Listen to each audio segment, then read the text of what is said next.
What we did in the previous year together was re-educate our desire for money. You see, Chemda's Mammon in its basic form understood one thing: hard work makes me succeed. And we shared with it an insight that perhaps its modus operandi for achieving success was misguided. Sure, its end result of being financially successful still remains at the core and the driving seat of our life. But the way you go about doing that seemed to be focusing on the minor contributor to financial success, because in fact, it's my hard work coupled with Hashem's brocha which results in financial success. It's His brocha which dictates the success more than anything. And so, with our own personal vested interest in making money, we become obsessed with earning Hashem's brocha. And the way to earn His brocha is through keeping His Torah, through learning His Torah, as we're going to elaborate to the rest of the shiurim. But we're essentially harnessing our endless, insatiable desire to make money and guiding it and directing us to be obsessed with keeping mitzvahs, because we know that the fruits of those mitzvahs are brocha. And the fruits of that brocha is the financial success which we ultimately want. I'd like to share with you a Gaon, the Vilna Gaon on Mishlei, where he explores this concept of harnessing our love for money to traject us into a life of mitzvahs. The Gaon differentiates between two different drives inside of a person. He says there's something called taiva and there's something called chemda. And he says as follows: taiva, zuhu hayoshay bebeisoi, that's somebody who sits in their house, ve'eino roye rak lemalois tavosoi vanosoi, and all he wants to do is satiate his desires and his pleasures. V'chemda, hi adavar she'ein ba'anosa guf. Chemda is something different. It's something where there's no actual physical pleasure to the body. K'moi begodim noim, ubatim noim, like beautiful clothes or a beautiful house, or sheyeh loi mamon rav, that you should have a lot of money. She'ein bahem hanosa guf. There's no physical benefit to the body from those drives. Those are the two drives which exist, the two categories inside of a person. Taiva, which is physical satiation from things, eating, drinking, relaxing, and then chemda, the pursuit of things outside of the body. Fundamentally, that's chemdas mammon. And he says, referring to these two compartments, Shlomo HaMelech warns us, and he says, in Mishlei, it's in Perik Beis, Pasuk Tes Zayin, La'atzilcha me'isha zora, to save you from another person's wife, a stranger's wife, minochria, from a non-Jewish woman, amarea hechelika, whose words are smooth. Says the Gaon, those two women referred to in the Pasuk, someone else's wife and a non-Jewish woman, are Shlomo HaMelech warning us against these two compartments of the drives inside of us. And he says as follows, V'zu taiva nikras nochria, that this taiva, which is the physical desires, they called a non-Jewish woman. Ki taiva eina re'ur livnei Yisrael klal, because that type of desire is not befitting for a Jew at all. Ki anachnu ein ro leilech achar taivas olam hazeh klal uklal. For us, it's not befitting to follow that taiva at all in our life. V'lachen hu dugmas bas keln el necha. Therefore, Shlomo HaMelech compares that taiva to a non-Jewish person's daughter, she'asa liga ba'klal, where it's absolutely forbidden to touch her, no access. V'hachemda, but this other category called chemda, hi nikras isha zora, it's called someone else's wife.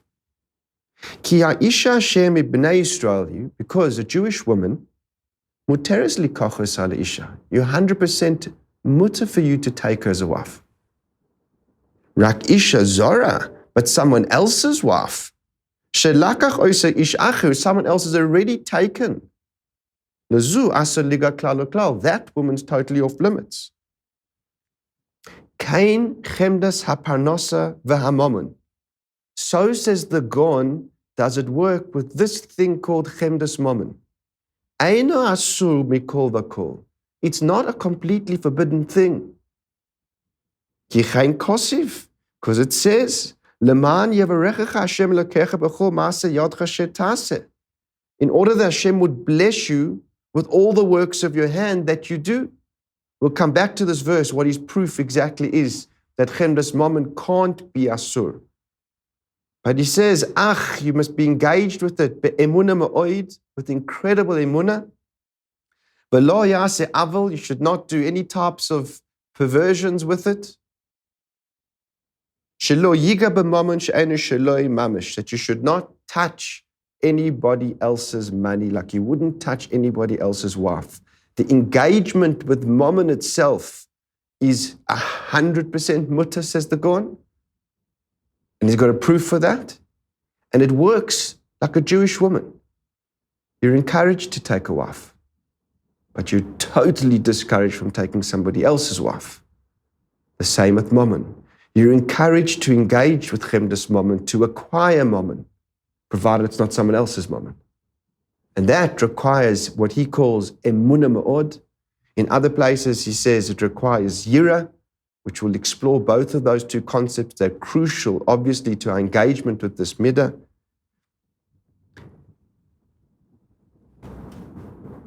But he's brought out an incredible fact, and he says, K'moshe Amru, like it says at the end in the Gemara in Shabbos, the question they're going to ask when you get to Shemayim, nosasa v'nosata be'emunah. Of course you were engaged in making a paranosa, but did you engage in paranosa with emunah, meaning you didn't touch someone else's money? That's the real question. Therefore, chemdas momon is called someone else's wife. Because this chemda can bring you to want the money that belongs to others. A dangerous trait. Let's not make no mistake about it. Chemdas momon will take any momon. It needs emunah to make sure that it will only take momon which is actually available to it. But it's not like taiva, says the Gaon. Taiva is totally off limits. Chemda, on the other hand, that's not asur completely. It's asur if it's in the pursuit of someone else's money. But money that's free for the taking, that on the contrary, like you're encouraged to take a wife, you're encouraged to engage with that. Now, I want to explore his raya. He says it can't be that harnessing and utilizing chemdas momon is asur. Why? Because he says there's a pasuk. The pasuk's talking about clearing out all your maisa that you didn't yet get distributed in the first 2 years. In the third year, it says that you have to empty out all of your maisa. And it says as follows, Miktei shalosh shanim toitis kol maisa t'v'oscha v'shana. At the end of 3 years, you've got to take out all the maisa from that year. V'nachta b'sharecha, and leave it. Uva Levi, and let the Levi come. Ki ein lo chelik v'nachla imach, who has no land, he owns no land in Eretz Yisrael. V'ager v'ayosem v'almona, and the convert, the widow, the orphan, asher b'sharecha v'achlu v'seva, and let them come and take it and eat and be satiated. Leman yevarecha Hashem elokecha b'chol ma'aseh yadcha shetase, in order that Hashem should bless you in all the work of your hands that you do. Says the Gaon, you see from here, I'm a foolish pasuk that chemdas momon's not asur. What's his proof? What's his proof from this verse that chemdas momon is not like all the other taivas? You're allowed to engage with it. On the contrary, encouraged to engage with it. I think his proof is profound. Hashem is encouraging you to keep the mitzvah of Maisa brilliantly, to be committed to it fastidiously, and to make sure that the Levi is fed well and gets full, and satiated and looked after. And what's the carrot that Hashem himself is dangling in front of the person to drive him and make him obsessed with this mitzvah? The carrot is chemdes mammon, is mammon. He says to me, if you do this mitzvah, Hashem says, keep this mitzvah well, and the Levi is satiated and looked after, I will bless the work of your hands so that you are financially successful. Says the Gaon, how could God harness my desire for money to get me deeply engaged in his mitzvahs if that was something which is asur to do? This methodology which we've laid out, my hard work, my maaseh yodecho, with Hashem's brocha, is what brings financial success, is the framework of the entire Torah. This is just one section where it's brought out here in Devarim. Hashem says, you're working hard, you want to be blessed financially, look after my Levi. Keep the mitzvah of Maaseh. You do that, then I'll bring brocha to the work of your hands, and you will succeed financially. That's the recipe of the whole Torah.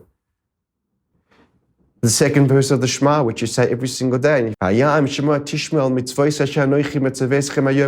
Listen to all my commandments, you served all love. What will happen?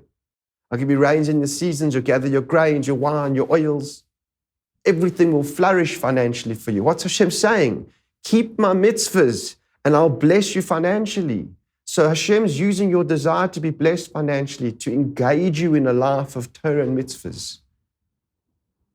Says the Gaon, it's not only is it not asur, it's Hashem's methodology for getting a person involved in Torah and mitzvahs, because Hashem knows that you have desires in you which are not only pure desire to serve him. You have personal desires. And the most powerful of that is chemdes mammon. And Hashem says, I will address your desires, but you address mine. Keep my mitzvahs, and then I will bless you with what you want. I will bless you with financial success. And so it comes that this insatiable desire for money, which we've explored together, if you love it, it never fills you. And if you have 100, you want 200. And if you have 200, you want 4. It's insatiable. Is in fact not an obstruction to our service to Hashem,